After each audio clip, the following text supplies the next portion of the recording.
Teraz chciałbym powrócić do pewnych rzeczy, których w trakcie tego monologu, wolę to nazwać raczej niż spowiedzią czy opowieścią mojego, od którego zacząłem. To znaczy, że kiedy próbowałem znaleźć jakby takie podstawowe linie, które tłumaczą, które nadają pewną koherencję mojemu życiu, które tłumaczą pewne wybory, to mi się wydaje,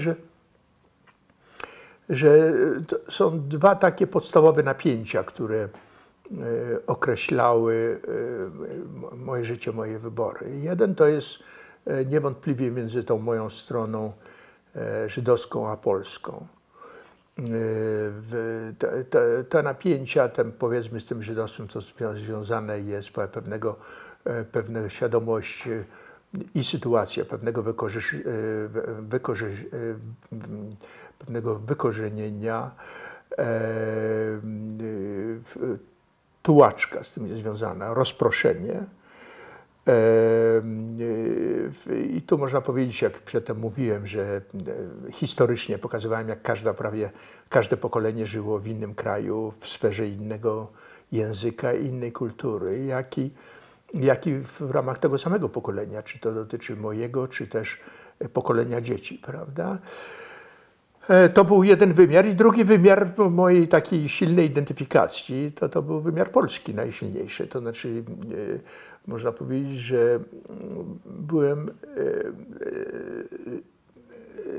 Żydem ze względu na historię, ze względu na tradycję, na pewną identyfikację z przeszłością, to znaczy, że ta świadomość drogi dojścia do tym, kim jestem, czym jestem. Oczywiście również byłem ze względu na to, co Znaniecki kiedyś nazywał jaźnią odzwierciedloną, ze względu na postrzeganie przez innych, to znaczy byłem postrzegany jako Żyd i przez to oczywiście byłem też Żydem. Zresztą tu nie chodzi wyłącznie o antysemityzm. Samo postrzeganie, nawet niewartościujące, też definiuje ciebie. Z drugiej strony byłem Polakiem i tutaj była silna identyfikacja z krajem, z językiem, z kulturą. To znaczy właściwie to jest jedyny język, który władam. To w każdym razie na pewno lepiej niż paroma innymi, które znam. To jest kultura, którą znam lepiej niż inne kultury. To są problemy, które są dla mnie naprawdę ważnymi, to znaczy zarówno bolesnymi, jak i czasami radosnymi, prawda? To są problemy. I w każdym razie to współżycie nigdy nie było dla mnie neutralne.